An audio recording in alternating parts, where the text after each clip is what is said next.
Can I ask you specifically, what do you find repugnant about Islam that you feel like you need to act? Let's start with the anti-Semitism. Okay, go ahead. So tell me what particularly you think. Are you denying that Islam is anti-Semitic? Well, the thing is, you'd have to look at the Prophet. And don't Can I ask you a question? Semitic, I don't mean, I mean Jew hatred. Well, Moses is a Semite, yes? I know, so, Jew hatred, alright? Okay, does the Quran declare hatred for Moses? Your Moses in the Quran is not the same as the Jewish Moses. No problem, but he was a Bani Israel, he was a Jew. Yeah? What about today's Jews? Today's Jews, not necessarily this. Hold on. So is the Quran, because Moses for us is the most commonly repeated, oft-repeated prophet in the whole of the Quran. He's repeated in over 70 passages. And Muhammad also said he was a Jewish prophet. Yes. Who? The Jew? That Moses was, yeah? No. Muhammad in the beginning was claiming he was a Jewish prophet to try to get the Jews on to convert. But no problem, but was he represented? Do you reckon that the depiction of Moses in the Quran is an anti-Semitic one? No. Okay, thank you very much. So then, to answer your question then, by extension, I'll say if one of the heroes of Islam is a Jew, and not just one... But his version...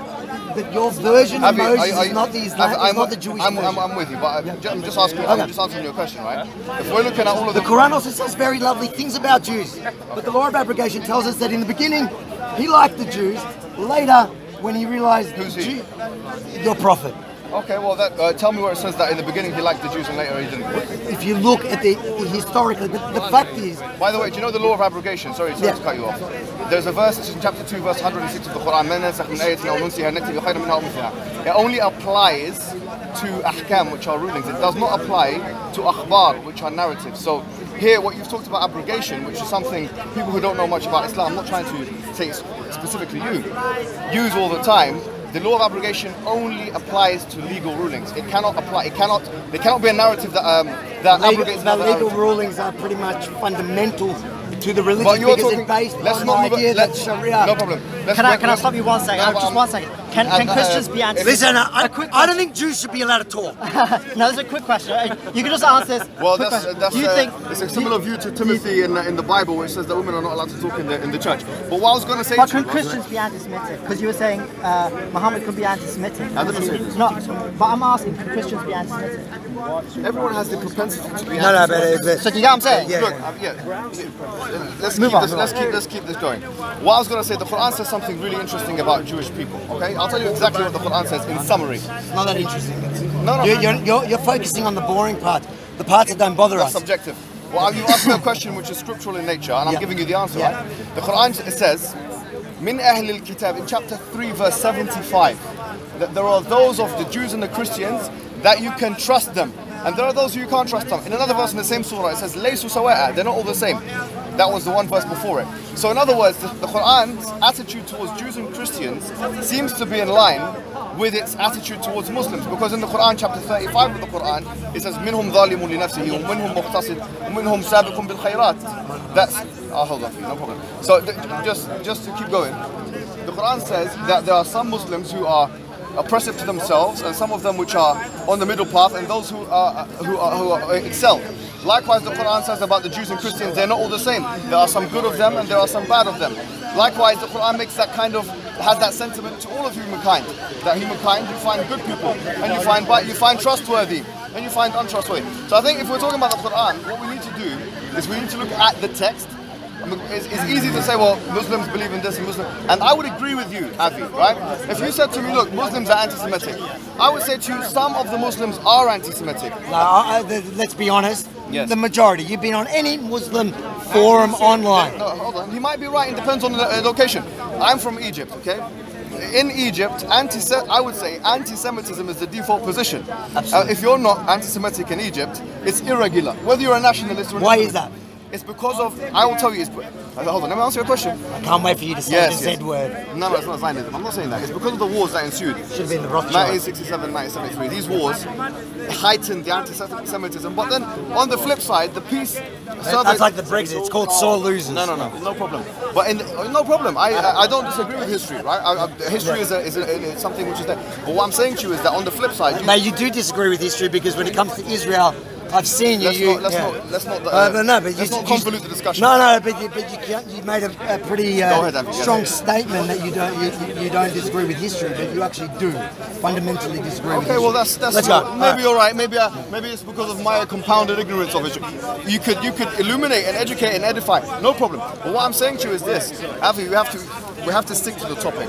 You started off by talking about anti-Semitism in the scriptures, right? Yep. We talked about verses of the Quran which explicitly mention good things about Jewish people. I'll tell you some that don't, because I want to be balanced here. I don't want to be unbalanced. It talks about this Jewish scholarly class in chapter 62 of the Quran. Himar yahmilu asfara, donkeys that have scriptures on their backs. What does this mean? The Quran makes a criticism about Jewish scholars that they have a lot of knowledge. It says they have a lot of knowledge, but that they don't implement that knowledge. And by the way, what's really interesting about this criticism, Avi, is that it's the same criticism that the Israelis had. When recently I was looking at Haaretz, one of the Israeli newspapers. Let's just be fair, guys. Haaretz is not very Israeli. And that's your position as a right wing, but it's a left-wing paper, right? Very far left-wing paper. No problem, but it is a paper in Israel. Self-hating Jews. No problem. But they were talking about something interesting. There was to you. Okay, maybe to me. Yes, subjective. I was wrong. What I was going to say is that the scholarly class, because the clerics referred to as the Shahs in Israel, yeah? A lot of them in Parliament, in the Knesset, they refer to as Shahs. But outside, there's the scholarly class of Jewish people. They've been criticized by their own community for being exempt from the army. Yep. So, in fact, the Quranic criticism of the scholarly class of Jews is the same as the Israeli one. That you have a lot of knowledge, but you don't have any action. That you're not doing. So can you explain to me why that hadith? Let's go back to the beginning. That hadith there doesn't differentiate the one where it talks about, and it's not, because I get the argument all the time that it's historic. And no, it's not historic. That one is in the future. Yes, absolutely. Do we need to get rid of that? No, we don't need to get rid of that, because what this hadith is telling us, in explicit terms, is that there will be a war between Muslims and Jews. By the way, to be fair and clear, at that particular time, yes, and this is an apocalyptic hadith. It's talking about in the end of times. It's talking about in the day of judgment. That there will be a war between Muslims and Jews, or some Muslims and some Jews, and then the tree will No, it doesn't say some. Well, no. It doesn't say some. No, I'll tell you what it says in the hadith. It says that there's a tree called the gharqad, which is a tree.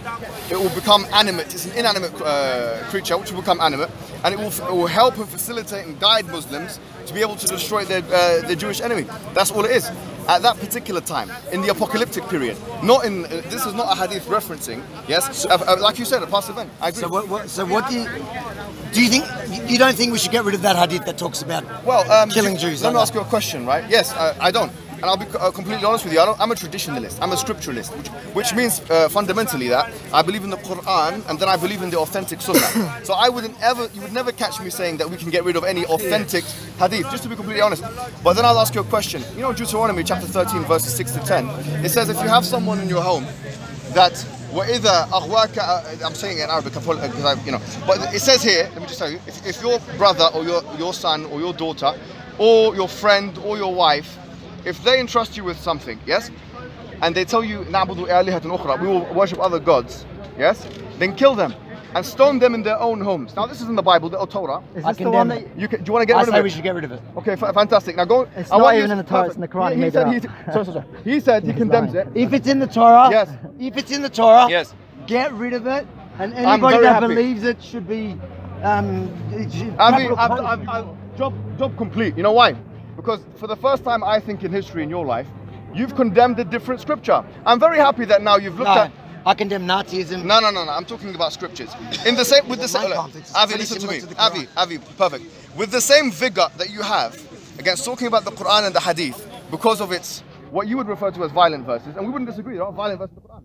I want you to use that same standard in condemning the Bible and the Old Testament. No, but isn't that fair? Isn't that fair? No, it's not fair. I'll tell you why it's not fair. Yeah, because you don't see Jews killing Jews in the name, or Jews killing Muslims in the name of the Torah. You don't see, it is just Muslims targeting Jews. Anytime there's a jihadi attack around the world. Okay, now it's going to be. I see what you're saying. Avi, I appreciate where you're coming from. There's two important problems.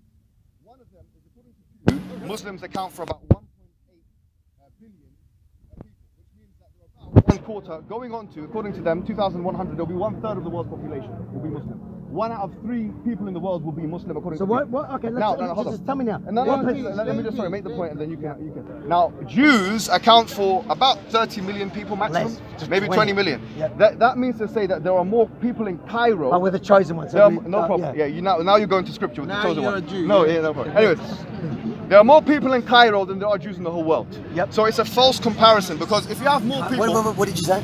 There's more about Yes. There are about 20 million people in Cairo. Yeah. So what I was going to say is that it's a false comparison, because when you if you have.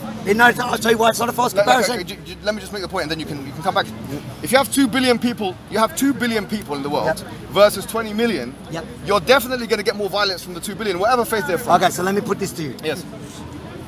Let's agree on a number. A percentage of the 2 billion that's jihadi, violent jihadis. Give me a number. I'm sorry, I can't give you that.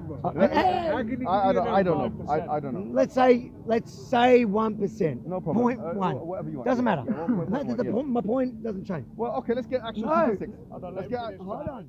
My point here is that it's not the gross number that counts. It's the fact that in no other religion do you have even the matching percentage that is killing and targeting others in the name of the religion. There is a fundamental problem. So, Avi, what's the source for that? What source do you have? What evidence do you have for this? For what? For the point you just made. Because I can give you evidence to the contrary. Just life. No. Avi, I'm going to say to you, that's not an academic way of making. Come and have a selfie. I don't need you to give me academia. Is this the one who's supposed to terrorist state Israel? Ali, Come and have a selfie. Come on. Don't get distracted. Don't get distracted. Okay, I'm making it very clear. All I'm saying to you is that there is sure. Let Avi make his point. Go ahead, Avi. There is no other religion. I think there are so many more Muslims than Jews. We get that. No problem. Yes. And obviously there are going to be many more violent ones because of the numbers. But percentage per capita. Can I come back to you? Per capita. Yes. Because there is no fundamental thing that teaches any other religion to kill. No problem, Avi. I will tell you something, right? If you look at the book of Deuteronomy, book of Numbers, chapter 31, verses 18. And verses 32, it's very clear that there is a very clear command to Moses to go into the village and the take Canaanites. Yes, to go into the village. If the Canaanites were here today, yes. no. And if take the Canaanites, 32,000 girls absolutely, who are virgins and take them as slaves, etc. Yeah, it was very Islamic of it. Now, yes, very Islamic. They predated Islam, yes. So maybe it was maybe the it's called a opposite. joke. Lighten up. No problem. Now, yeah. What I'm saying to you take that out of the Bible is, as well. if it's historically happened, it's a disgrace. I condemn it. It's a command. It's a command from God, according to the Jews. Now, if there were Canaanites today, or Amalek, you're talking about the Amalek people, no, Canaanites. If they existed today and Jews were targeting them, I will be at the front condemning them as well. Okay, I like that. Okay, fine. So but let me go back to. It's irrelevant because it doesn't exist. I appreciate. And you're fucking tall. It's annoying. No problem. No problem, Avi. I'm coming back to go back to the social extrapolation. Have someone to look up in terms of raw data. Okay, raw data that we have in front of us. Funny. I'm going to get funny as well. Don't worry. In terms of raw data that Did you pay for that coffee, or was that another one of those ones? Avi, please, can you continue with me, please? Ali, please. In terms of raw data that we have in front of us, according to Daniel Pate, who wrote the book Dying to Win, looking at the period of time from 1980 up until I think it was 2000, it was a 30-year period he looked at, and it's probably, regarding academics, it's probably the most accurate survey of suicide bombers in the modern period. And he said that in terms of ratio, the number one group of people that did suicide bombing was the Tamil Tigers. That's his finding, right? What years was this?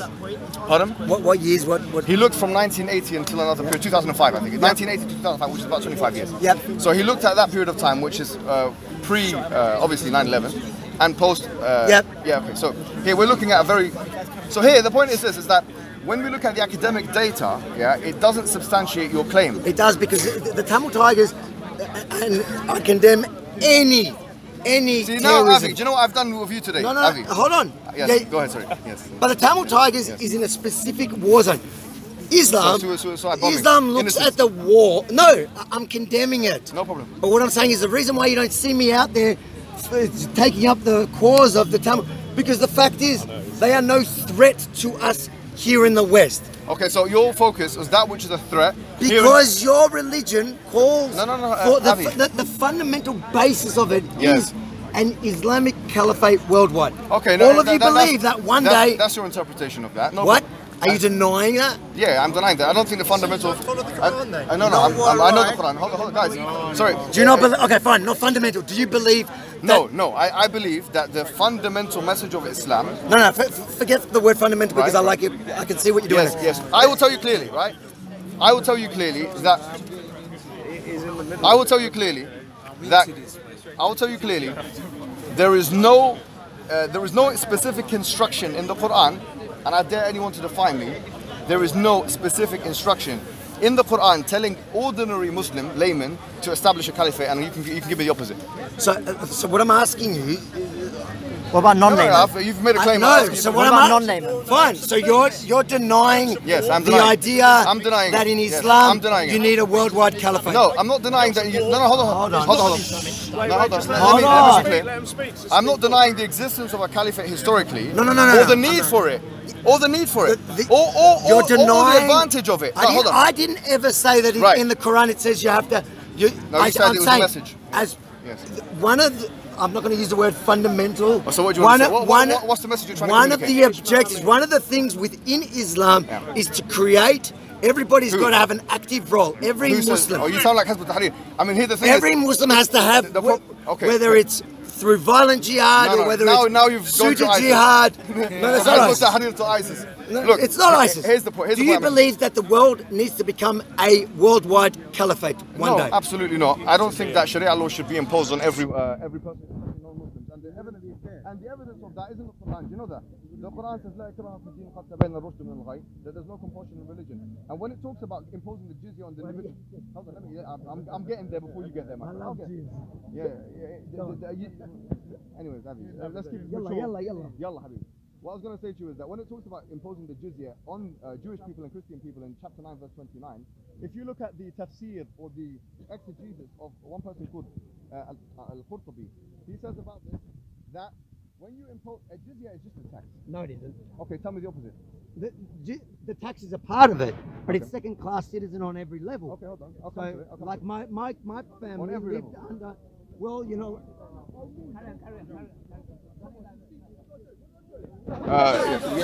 Yes. You're not allowed to build churches, synagogues. No. Hold on. He's right to an extent. You're talking about the Arabian Peninsula, okay? No, I'm talking about the idea of being a dhimmi. There's no evidence for that. I'm telling you, in the Arabian Peninsula, there was specific command that you can't build a church in that area because, look, people say you're not even allowed to go into Mecca as a non-Muslim. Did you know this? I know that. Let me tell you why, okay? Do you know that in Mecca now, and when we go there now, I've been there, I've got a video online if you want to see me going to Mecca, Can I come with you to Mecca? No, yes you can actually, on one condition. I've got to take this. Now, I'll do the Shahada. Let me tell you something, right? It's a city which is quite small. There's about 3 million people that go there every year, Now, people die being trampled over and things like that. And the reason why they die is because of overpopulation, overcrowding, right? Now, imagine if we made this a tourist resort for Christians and You know what I love most about you now, besides your height, I've found something else, is that you find a way to justify every barbaric thing with like some sort of sensible some sort of sensible explanation. Do you know why you can't build synagogues? Because people might get shot. Okay. What bullshit is that? Okay, no problem. Let's not go with that. Rubbish. Let's not go with that. Rubbish. No. That's not. If there's, I don't have a cameraman. The Quran says, I'm just a poor Jew I'm going to do your job for you. A wandering Jew. Sorry. Thanks for telling me Let me make your life easier. I'll give you a verse in the Quran that gives you a reason. Yes? It says, إِنَّمَا الْمُشْرِكِينَ نَجِسٌ فَلَا يَقْرَبُوا الْمَسْجِدَ الْحَرَامَ بَعْدَ عَامِهِمْ هَذَا. It says that certainly the polytheists are impure, so they should not be allowed in the sanctuary after this year. What does it mean to be impure as a polytheist? There's two opinions. One opinion is that they are impure in the sense that they are not Muslims, they are not monotheists, and this is the strongest opinion. So someone who does not have monotheism should not come into the sanctuary where there is monotheism. So this is the Quranic explanation. I'm not going to apologize about that. It's polemic. I'm just saying that this particular sanctuary... So you're not going to apologize for it? Do you find that... I don't find that anything. There's some places I can't go to. Cordoba, I can't go to certain places. Where can't you go? In certain places in Spain. I can't go to certain places in Spain and establish a mosque. I can't go to the Vatican and establish a mosque. No, show me one. Is there any place on earth that you can't go to? Yes. Because the Wailing Wall. of your religion. The Wailing Wall. Bullshit. I'll show you a video now. No. I took a Muslim in a burqa to the Wailing Wall. Okay, very good. To prove a point. Yes, to prove a point. To prove a point. Now, can you prove a point and take me to Mecca? No problem. I'm not a liberal, brother. Avi, look at me. Look at me. I'm not a philosophical liberal. Yeah. So in my estimation, if there are some things, I'll agree with you on one point. This goes against. Are you a pack of racists? No, I don't. Because I think that if anyone's going to be accused of racism, it's going to be the chosen race. But it's not going to be the chosen people. Gentiles. You're a Gentile. Goy. Gentiles. Yeah. Hold the camera for me. They're going to be our slaves one day. Exactly. Let me finish off with that. I think we're done. You got me. Ali, sorry. We need Ali on here because there's only 20 minutes left. I want to see this. Yeah, no, I'll give Ali's next. Ali's. Yalla, we got 5 minutes. After hijab, you don't need to. I want to talk to you because you did so well on Tommy Robinson that time. No problem. Here's what I say to you guys, and I want to say openly. I don't want to seem like an apologist. I'm going to give you you don't want to sound like an apologist. No, I'm not an apologist. You better shut up then. Okay, no. Yeah. Very funny. Here's what I'll say to you then, yeah? I'll say to you generally speaking, number one, my premise is not philosophical liberalism. So if you think that there are some things, because you said yourself, I believe in like the Judo-Christian Western, you use the word Western, a philosophical framework. I don't believe in that. I believe in... So why do you live here? No, I don't need to believe in that to live here. According to you sort of do. No, brother, please let me correct Let me correct him. Trying. Yes, Avi. According to liberalism itself, I can believe in whatever I want so long as I don't harm you. You know what I love about that is you get to use Western ideals to justify how to hate them. It's just mind-boggling. Listen, that we accept that Avi, no problem. I'm going to say to you, if you're a true liberal, yes? I'm not a true liberal. Oh, so wherever you are, I don't care. If you believe in philosophical liberalism, what is your base? What is your premise? Who am I speaking to? You seem to be just... I think if you live in the West, accept Western values and embrace it. Well, Western values are liberalism, as far as I'm concerned. Okay, fine. Philosophical liberalism. But you just said now you don't accept them. Yeah. No, I don't accept that is an ultimate truth. Does Sharia come first? Islam come first? No doubt about it in my mind. No doubt about it in my... Yeah, 100%. Yeah, no doubt about it in my mind. I will say... Can you understand why people want to say to you, then get out? No, because... Israel comes first, you want Britain. Not here. Answer. Does Israel come first or Britain? Ali. I'll let you go next. When I'm in Australia, Australia comes first. When I'm in Israel, Israel comes first. So anyways, look, listen to the statement. Sort this out. No, guys, please. What is it? You swear to God, what are you going to do? Brother. You don't talk to me like that. You don't talk to me like that. What happened? You don't talk to me like that.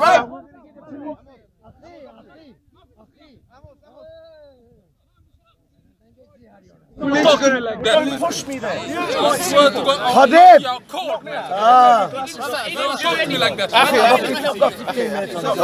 15 minutes. Anyways, listen to me. In 15 minutes you can get all jihadi, just not now. Yeah, yalla. My prerogative... Ali, sorry. Ali. Good, he demonstrates Ali, what we're saying. Avi. Don't call me Ali. That's Ali and then Avi. Listen to me. Mashallah. Here's what I'll say to you. It's my final statement. I'm going to leave after this, all right? I'm going to let Ali get it. Yes. I'm going to say to you this. Hold on. I'm going to say to you that if you're going to talk to me on a philosophical level and you want to see what parts of the Quran we should quote-unquote take out, I am only concerned... All of it. I am only concerned with my discourse, yes, about statements and questions which have creedal disproving implications, okay? Now, if you don't have anything, like all you're doing now is applying liberal Western value judgments and saying, I don't like this. That's, to be honest, I just think we should condemn Jew hatred. No, that's a pretty basic start. I haven't disagreed with you on that point. What I will say to you is this: if it doesn't have creedal disproving, You disagree? My name is Yusuf, man. Yusuf, my brother's also Yusuf. Brother, Moshe, you call it. Let me finish off my statement, then you can speak. Yes? Avi, look at me. Yes. Point being is, here's why I think you should stand.